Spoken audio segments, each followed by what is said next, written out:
uzoce ubibwira Yesu. Haleluya.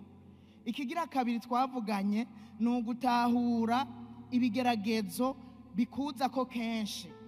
Ugatahura ibigeragezo bikuza ko kenshi wewe, ni ukuvuga ugatahura aho wamugeragerezwa, ibihe ugeragerezwamwo, mbega ugeragezwa uri kumwe nande, ukimenya. Birasaba kwimenya, kuko umuntu wese atimenye yohava asanga yaneshejwe. Ariko umaze kwimenya kuba ari ukugira ngo uce wugara uwo muryango wose Satani akunda kwinjiriramwo aje kukugerageza. Rero tugeze ku ca gatatu, nahereje ku ca kabiri, ubu tugeze ku ca gatatu kivuga ngo saba Imana. Ikindi cyotuma unesha ni ugusaba Imana ngo igufashe mu kigeragezo. Nukuri urinze ugeragezwa bikanka kusenga, sefini. Niwageragezwa bikanka kusenga kazoba kabaye. Ibi rero gusaba Imana ngo igufashe ni ngombwa, kuko niwo kwishoboza ikintu na kimwe.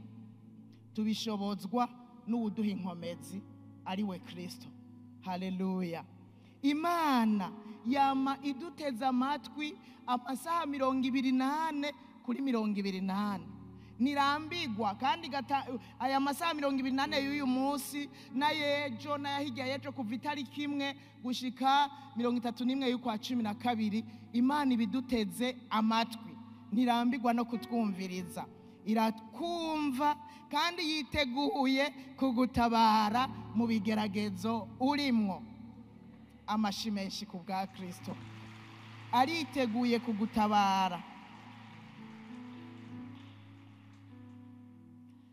Reka ndakwibutse yuko atari Imana y'intambira kibi, kuko hari abantu b'intambira kibi babona uri mu bibazo bagatangura kugukekeza, bakagutwenga, bakanezerwa nuko uri mu bigeragezo. Oya, Imana yacu si intambira kibi, ninezererwa nuko uri mu bigeragezo, ahubwo igerageza kuraba yuko yoba washitse aho igomba kushika.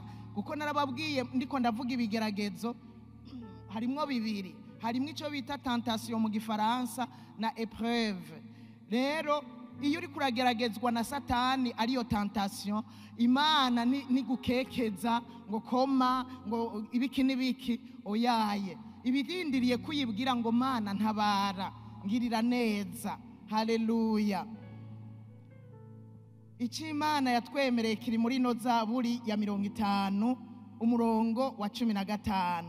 Haravuga ngo uzunyambaze ku munsi w'amagorwa, nzogukiza nawe uzompesha icyubahiro. Haleluya. Ndagusabe ntuzukora ikintu kimwe.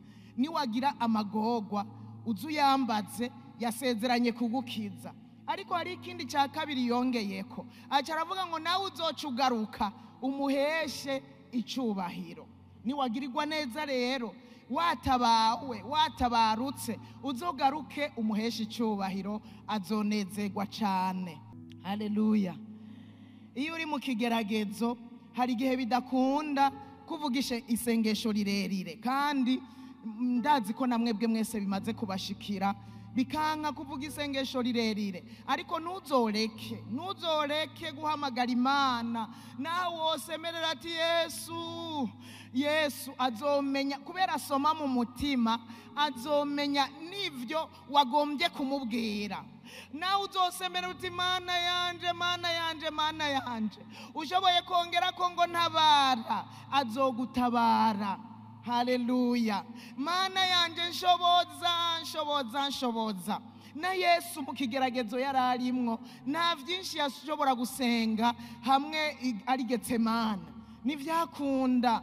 Yaraduze n'ijambo ry'umutwe rivuga ngo gusengana umubabaro. Yesu yasenganye umubabaro mwinshi. Afise umubabaro rero nivyakunda ko avuga amajambo menshi, ariko yaravuze iri jambo rivuga ngo asangwa ubigomba kuri iki gikombe kindengane, ariko nibibe uko jewe ngomba, yamara bibe uko wewe ugomba.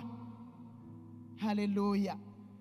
Musi baratubwira, nibaca batubwira ngo yaciye abandanya arasengera ababona imbere bamuteze, oyaye yaragize iri sengesho. Bibiliya iratubwira ngo acabandanya kwishwa n'umubabaro, ariko acashishikara gusenga, guma asaba ati Imana ndasabye iki gikombe kindengane, ndakwinginze iki gikombe kindengane, nimba ubona bihuye n'ivyo ugomba ndasabye iki gikombe kindengane. Mu mubabaro Yesu yarasenze, nubwo kumbura atasenze ibintu birebire, ariko yarasenze asaba ngo igikombe, no kuvuga ikigeragezo cyari imbere yiwe kimurengane, nimba bihuye n'ubugombe bw'Imana.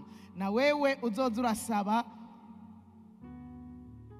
ko bihuye n'ubugombe bw'Imana, uzoza urabaza Imana nimba bihuye n'ubugombe bwawe ko ndakirengana uyu munsi, kubera hari igihe ibigeragezo biza Imana ishaka ngo nyene tubanze dukamirike neza, ugasanga bisaba umwaka, ugasanga bisaba imyaka 2 ingahe, natwe tukaguma dutatabiza Mana ntabara. Tuzoze turongera ko ngo asangwa ubigomba ko kirengana uyu munsi, ndakwinginze untabare. Haleluya. Rero birashika ni wumva amajambo menshi yo gusenga uri mu kigeragezo, ariko ntuzoreke kuvuga. Niwarengerwa n'umubabaro ku buryo bikunanira gutabaza Imana no muri ayo majambo make, uzomenye kuri mu nzira yo kuneshwa, kuko biragusaba guhamagara Imana naho hoba mu majambo make, biragusaba guhamagara Imana uri mu kigeragezo, kuko niyo yonyene. Musanzwe mubizi yuko mu kigeragezo abantu baduta, turatabwa kandi hari igihe biba bivuye kuwuhoraho, ugasanga bivuye ku Mana kugira abantu bakwibagire, ugasanga bivuye ku Mana kugira abantu barabe hirya, ugasanga bivuye ku Mana kugira ngo nyene ugwane iyo ntambara wewe ku gatwe kawe. Rero utatabaje Imana nuze wibaze ngo abantu bariko baragusengera, n'uwuzobwira ngo uransengera nagenda kumenyeshe ko ashobora no kuvyibagira, ugasanga ntavyo yakoze. Ndakwinginga igihe cyose mu kigeragezo wewe nyene uvuge bike, mugabo uvyivugire wewe. Imana ibikurikira byose uko bikurikirana mu mutima wawe, izobirikira bisoma, izokugirira neza, igutabare. Hari n'abandi batwitangiye imbere, bahuye n'ibigeragezo, batakambira Imana kandi Imana irabatabara. Dawidi hari ibigeragezo yaciyemwo, Nehemiya hari ibigeragezo yaciyemwo by'Abasanibalati na Batobiya, Yeremiya yaraciye mu bigeragezo byo kuvugishwa amajambo agoye akomeye, umwami ahanganye n'umwami, ariko kandi Imana yagira mucira icanzo. Daniyeli hariho ibihe yatakambiye Imana, yahagurukiwe n'abarongozi bakorana, ariko Daniyeli Imana yaramwumvise iramutabara, gushika no mugobo gw'intambwe irahamutabarira. Pawulo haraho yagiye arasenga aratabagwa, benshi abantu benshi baragiye barasenga baratabagwa. Na jewe ubwanje hari igihe natakambiye Uhoraho, ndicyabona mu majambo make cyo kubihamya. Na jewe ubwanje hari igihe natakambiye Uhoraho, bigoye, biruhije, biremereye, womengo bigeze ahantu umengo sinoshobora kuvyihanganira. Imana iraza iransanga, irantabara, irumva, irabona amarira, ibona n'ivyo ntashoboye kuvuga. Narabashingiye intahe yuko hari ijoro natanguye kurira kuva saa 1 gushika saa 5 z'ijoro, ndahantu hari imibu myinshi cyane hatabona, hari imibu mu gihangari, ariho nicaye numva narambiwe no kuvyuka mu gatondo ntazi ko bwira, ntegegwa n'abana bariya kugira ngo banyice, numva byandambiye. Aho hantu nja ndahagenda ndarira, naraniha, nta jambo na rimwe navuga, ariko mu masaa 5 numva namosoza arakamye, kandi numva umengo ndishuwe, ariko nagira ndababwire ivyo nariko ndaniha mbwira Imana, haciye indi myaka 3 kugira ngo nshobore kwishuka. Ariko muri iyo myaka 3 yambereye nk'imisi 2 gusa, numvise biremurutswe kubera nyene natakamvye. haleluya. Rero ndicyabona na jewe ubwanje naratakambiye uhoraho, aranyitaba, aranyumva, aranyitaba, aranyishura, aranteturura, haleluya. Imana ni nziza. Nawewe rero ndazi ko hari igihe watakambiye Imana ikakumva. Hari umuntu hari yigeze gutakambira Imana? Ntubona na mwebwe ko hari igihe mwatakambiye Imana murajya amajambo nyene make ata byinshi ufise, Imana irakumva. Nimuze tuyikomera amashi, tuyikomera amashi.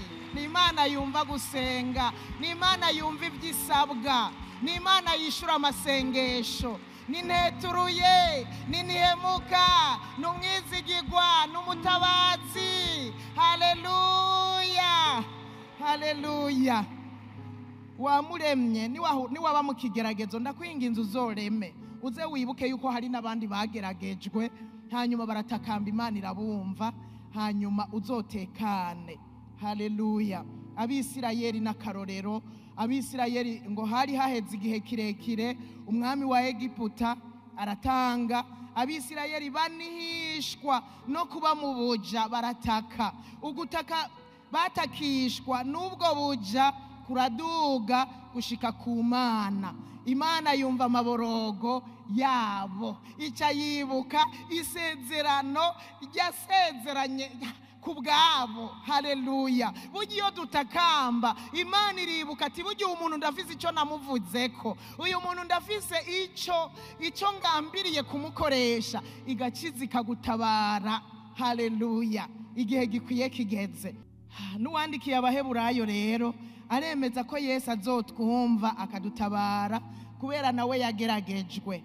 Uyu murongo wa mbere uravuga ngo kuko umuherezi mukuru dufise atari udashobora kubabarana natwe mu ntege nke zacu.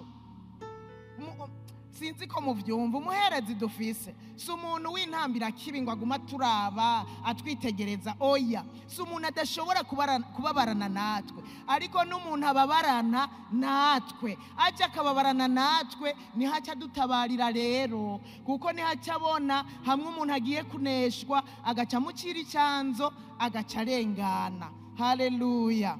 Arababarana natwe kuko nawe yababajwe, yageragejwe kenshi, ariko nta cyaha yakoze, wewe yaranesheje. Haleluya. Ko Yesu yama yiteguye kudutabara. Kubera iki tutamutabaza igihe cyose dutewe tukemera kuneshwa? Hari igihe usanga umuntu yacitse intege, ahubwo akihereza ibarabara, akihereza gusega, akihereza gufata uwabonye wese. Oya, reka tubanze dutakambira Imana.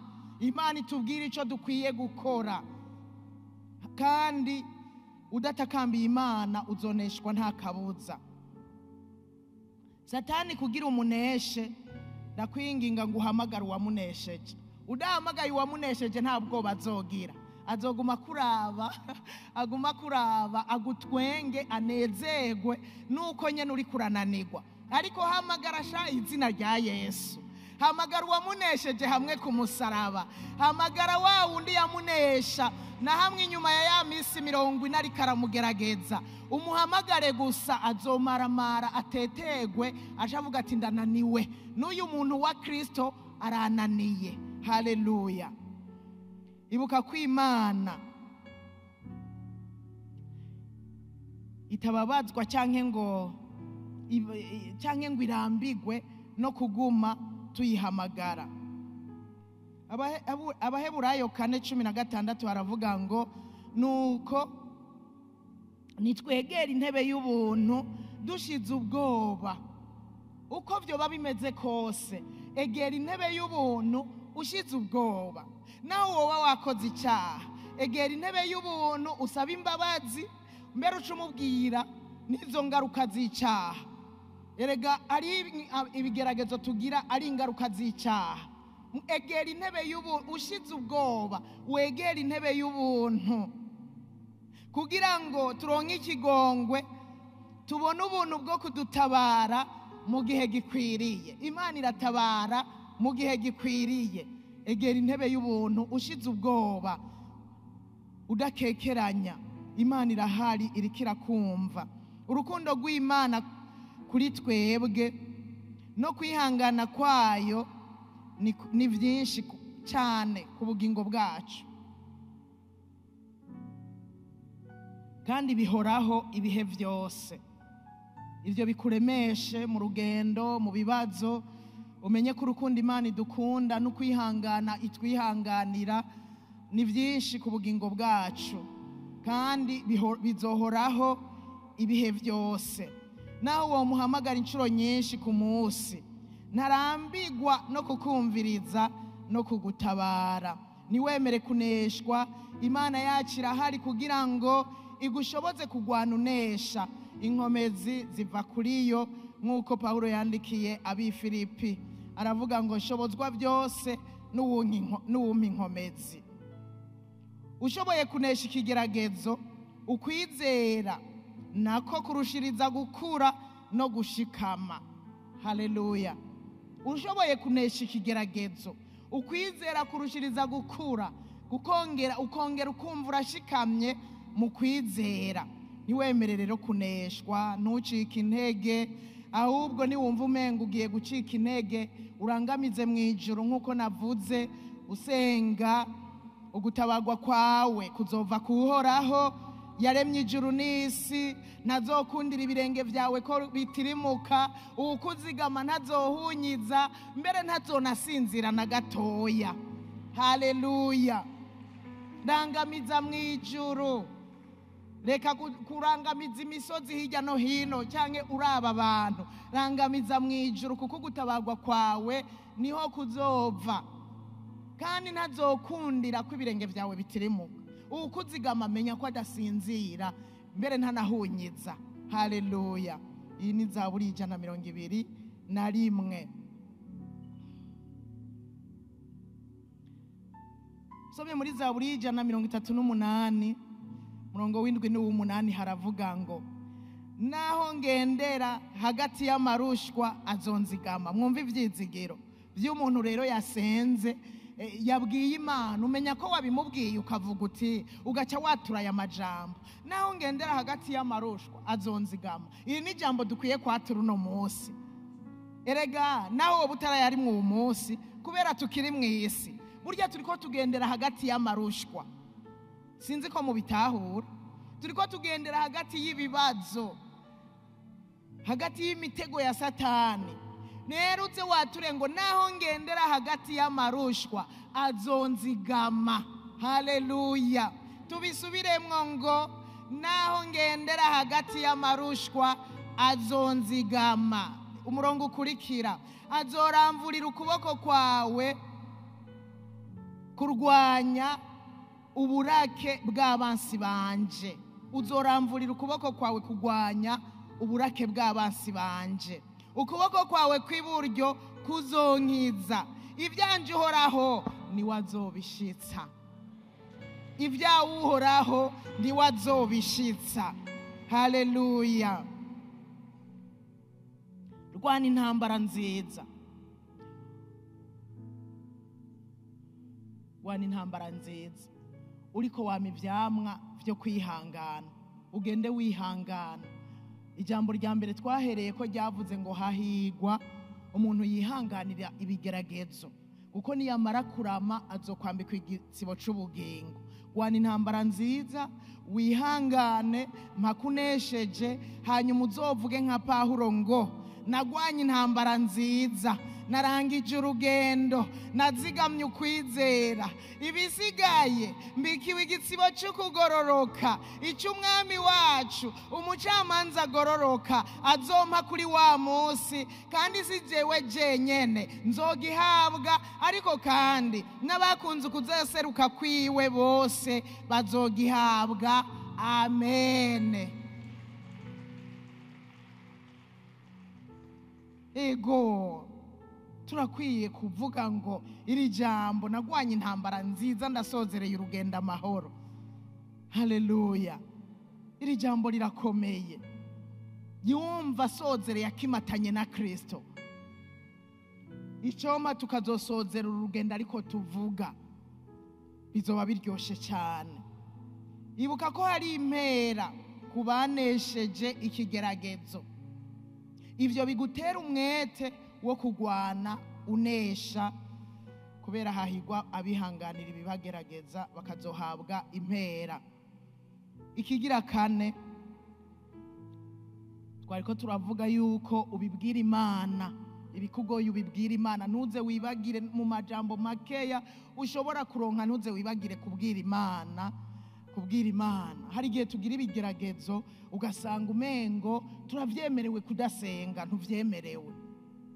Ntuvyemerewe kudasenga uri mu bigeragezo. Ntuvyemerewe nubwo bizokunanira, ntuvyemerewe, kubera igituma utavyemerewe uzohavuneshwa. Jewe naragiriwe ubuntu hamwe nageragezwa nkabura ntari hafi, nkabura umukunzi ntari hafi. Ibaze kubura umukunzi utari no hafi ngo uvuge ngo wegeranije. Ndashima Imana yuko nimba hari ingabire yangabiye ikomeye, n'ubu ndavyibutse nshima Imana, yarangabiye guca nsenga. Yarampaye inkomezi zo gusenga.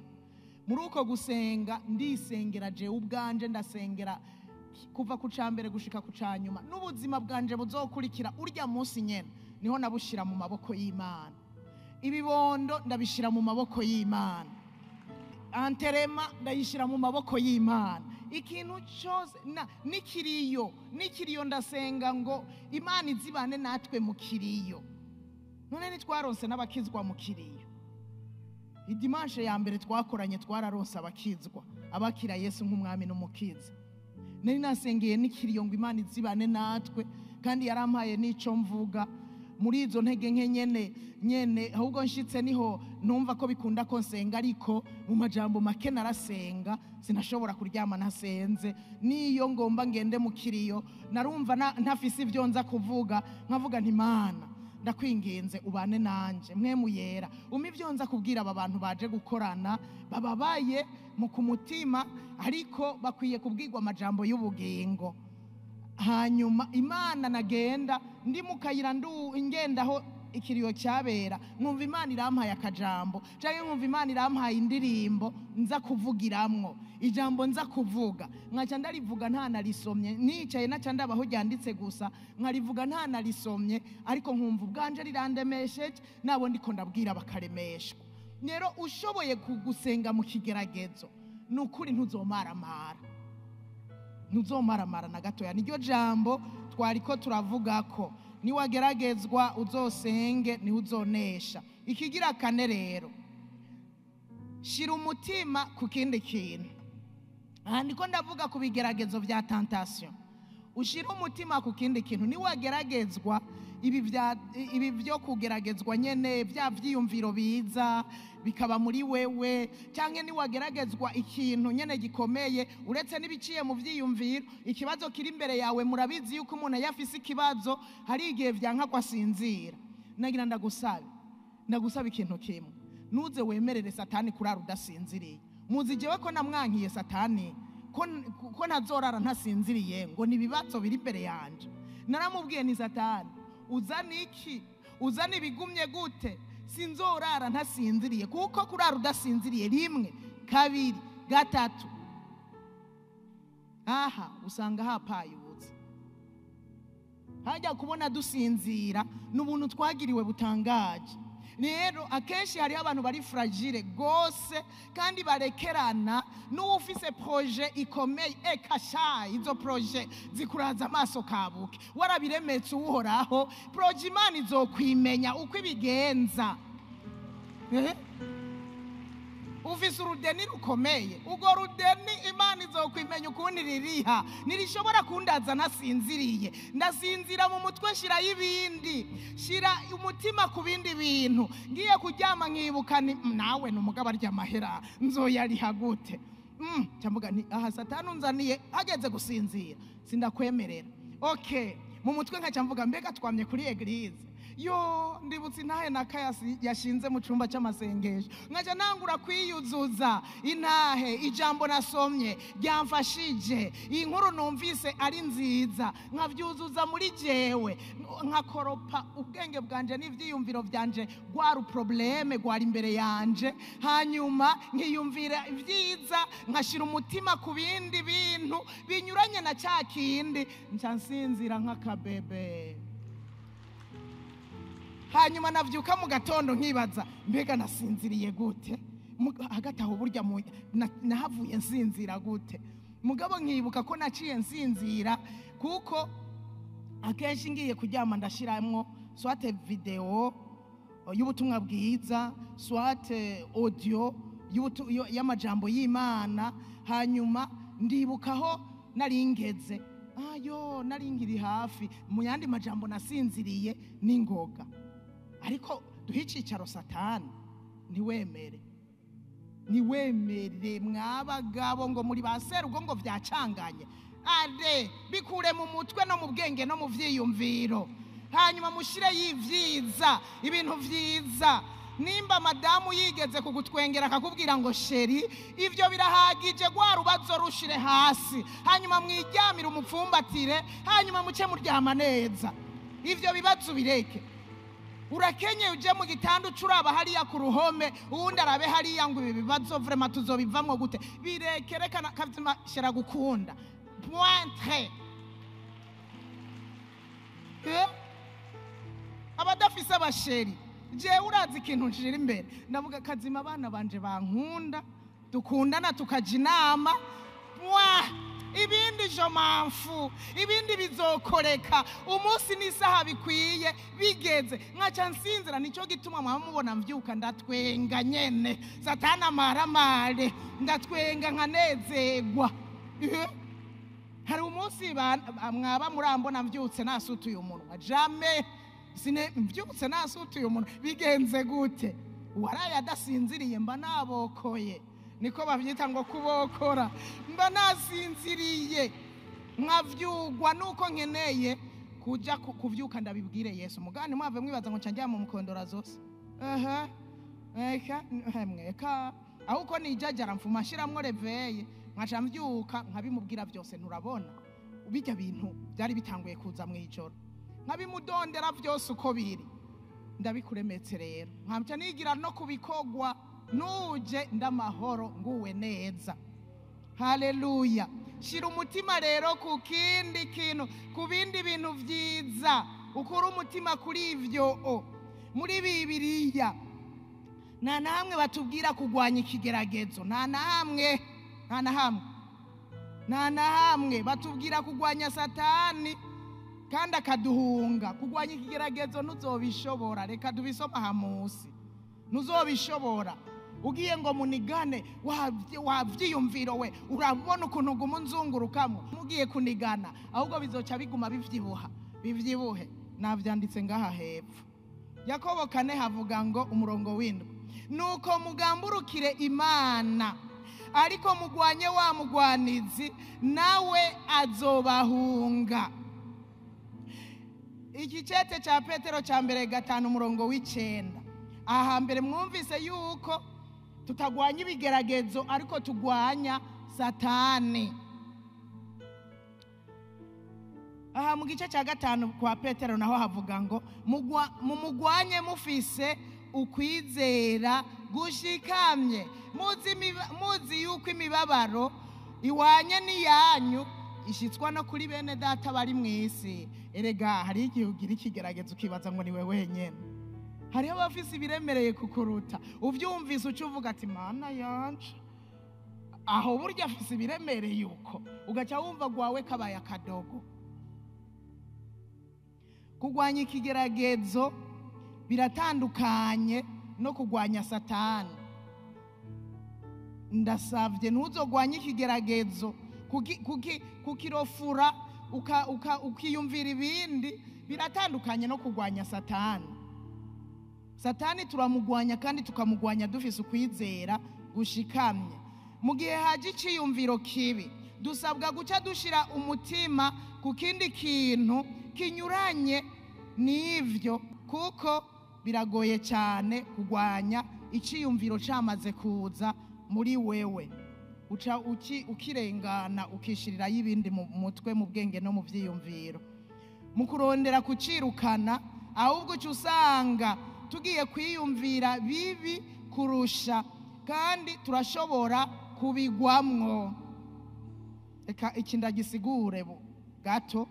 Igihe cyose ugerageje kugwana n'iciyumviro kiri muri wewe, wisanga warushirije kugishimangira muri wewe nyene, ugacunesha memoire yawe nyene igaca yuzura cyakindi uriko urarondera kukigwanya, mugabo ugasanga heyerman uriko urakigwanya, ahubwo uriko uragishimangira muri memoire yawe.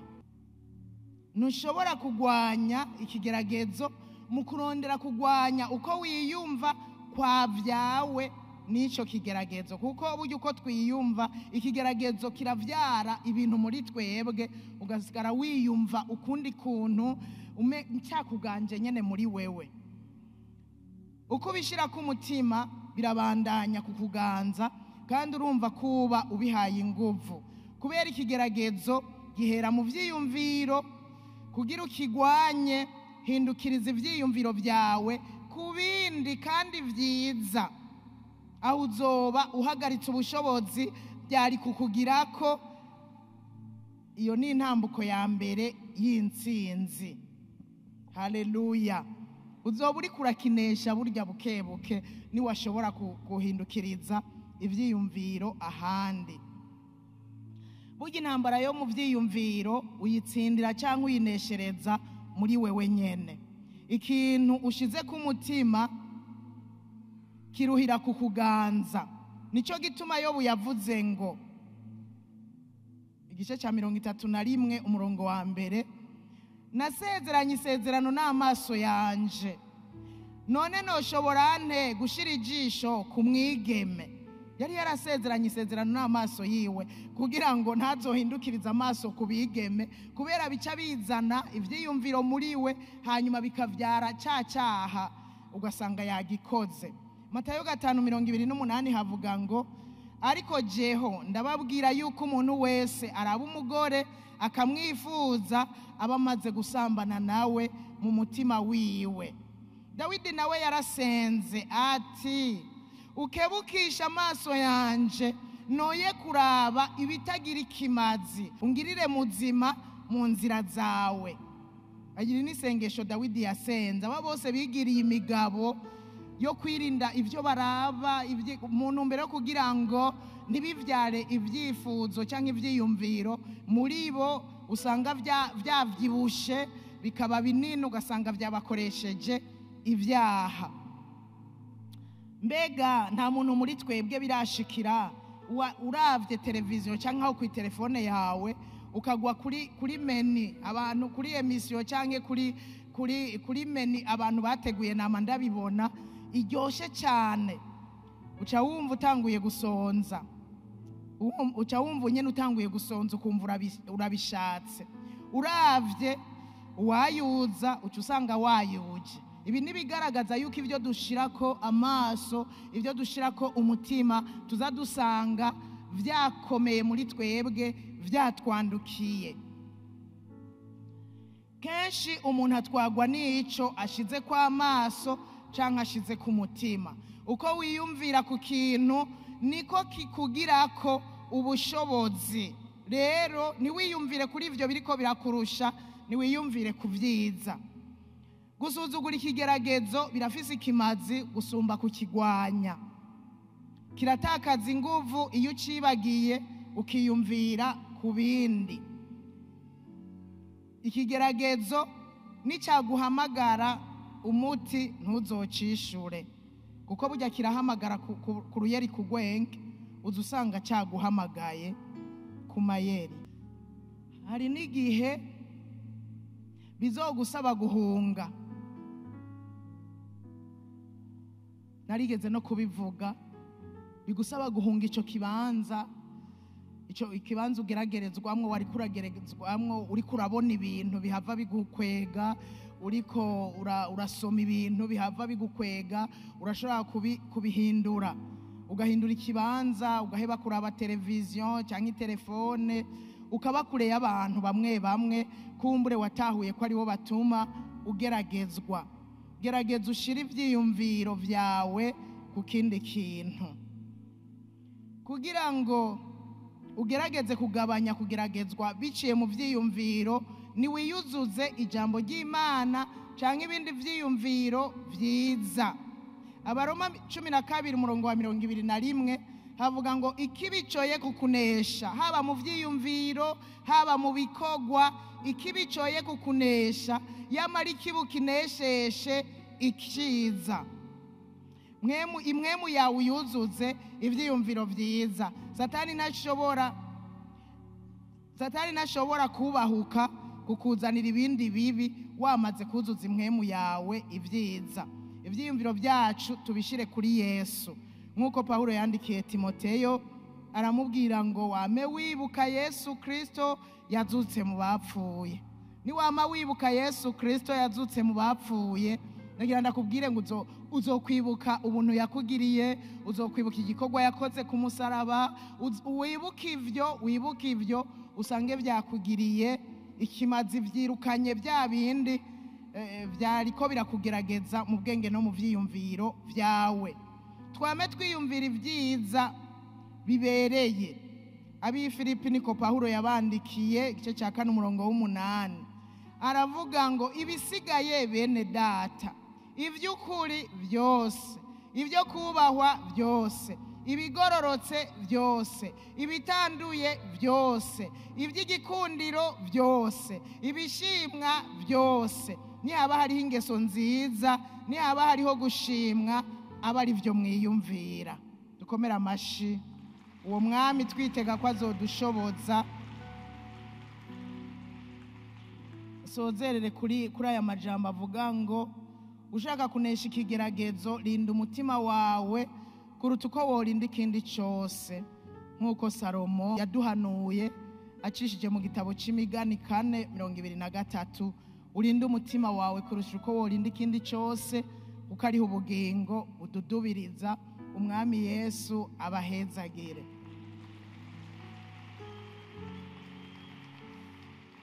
Tubonye ibine vyotuma tunesha, vyodushoboza kunesha. Icambere, nutega ubwoba n'ikigeragezo. Ikigira kabiri, kumenya ibigeragezo biza kenshi kuri wewe. Ikigira gatatu, kubibwira Imana, gusaba Imana ikagushoboza mu kigeragezo. Icya kane mpereje ko gushira mu bwenge bwawe no mu vyiyumviro vyawe ukahashira ibintu vyiza. Umwami Yesu abahezagire. Tugomba dusenga Imana, tuzobandanya hanyuma mpaka tubaye abanesha mu bigeragezo. Ndifuza yuko tuzosozera uri umuntu w'umugabo ataneshwa, umugabo nyene mu kwizera ataneshwa mu bigeragezo. Hahandi ubu umuntu w'icitegererezo mu muryango wawe, umwe barabira ko ngo naza nabona umuntu ibigerageza ataco bimugira. Birashoboka tuzorangiza uri uwo muntu, nivyo nifuza mu izina rya Yesu Kristo. Ndifuza rero ko dusenga Imana. Sinzi ko hari umuntu ari hano atarakira Yesu nk'umwami n'umukiza, yoba yaje no munsi, kuko dushobozwa byose na Kristo aduha inkomezi. Nimba uhari utafise Kristo uzohavuneshwa. Karibu rero wakire Yesu kugira ngo Kristo Yesu azobandanya gushoboza. Yesu aguhezagire cyane. Amashi menshi oya tuyakome tubikunze. Imana imuhezagire, nawe iguhezagire cyane. Imana ibaha umugisha. Amashi menshi baracariko baraza. Imana ibishimigwe. Karibu cyane abigeze gutera iyi ntambuko bakoma amashi. Imana twarayibonye inyuma y'iyi ntambuko. Nawe ni wakira Yesu ugiye kushishikara ubona Imana. Ndagira ndabasabire rero mugume muhagurutse mwakire Yesu mwemye. Yabonye uguca bugufi kwanyu mu mitima. Rero musubire mwaya majambo muvuge ngo mwami Yesu. Subiramwe ngo mwami Yesu, ndaciye bugufi ndaguhaye ubugingo bwanje, ndakwakiriye ngo umbere umwami n'umukiza w'ubugingo bwanje. Kuva uyu munsi ndiyemeje kugukurikira, nzokunda ibyo ukunda nanka ibyo wanka. Mwami Yesu, ngirira ikigongwe kubw'ibyaha byose nagendeyemwo. Kuva uyu munsi ndasabye imbabazi, kandi ndizera kuzonshoboza sinzobisubiremwo. Ndakwihaye nunyandike mu gitabo cy'ubugingo, umfute mu gitabo kwa Satani. Urakoze Mwami Yesu. Amashi menshi. Twese tuve hasi dusengera aba bantu, mutumbereze ibiganza ino, tubashire mu biganza by'Imana. Imana basezeranye imbere yayo niyo cabona izobashoboze kubandanya urugendo batanguye go kuja mu ijuru. Ntibazoneshwe n'amajwi, ntibazoneshwe n'ikintu na kimwe, ariko bazobandanye, bazosozera urugendo amahoro. Hamwe bazovuga ngo nka Pawulo ngo nagwanye intambara nziza, nsozereye urugendo. Tubaragize Imana. Data, mu izina rya Yesu, aba bantu indwi bo kuri uyu munsi ugira 13 w'uku kwezi kwa kane bahisemwo kukwakira ngo babere umwami n'umukiza w'ubugingo bwabo, ndabaguhereje Mwami, ndabashize mu maboko yawe. Bagirire neza iyi ntambuko bateye, uyibaharure ko nko kugororoka. Bagirirwe neza nawe, ikiganza cawe kibabeko Mwami, inyota y'ibyawe ibabemwo. Mwe muyera ganza imitima yabo, buzura amahoro, buzura umunezero, buzure urukundo rwawe, buzure kwirinda, buzure ubugwaneza, buzure ingeso nziza, buzure kugira neza, buzure kwihangana. Mu izina rya Yesu Kristo, uru rugendo batanguye uzubashoboze kurubandanya, baze barusozera amahoro. Amajwi yobanesha turayugaje mu izina rya Yesu, turugaje mu izina rya Yesu. Amajwi y'abagenzi b'inshuti n'ababanyi bo batwenga ngo ivyo bagiyemwo, mu izina rya Yesu Kristo urabashoboza kuramiriza inyota y'ivy'Imana ibabemwo, baze babandanye urugendo, baze basozera amahoro mu izina rya Yesu Kristo. Urakoze, turagushimiye ko bazovamwe abakozi b'Imana bazima, bazoba ibikoresho by'icubahiro bikugirira ikimazi mu minsi iri imbere. Urakoze, icubahiro n'ishimwe n'ibyawe mu izina rya Yesu Kristo. Amen.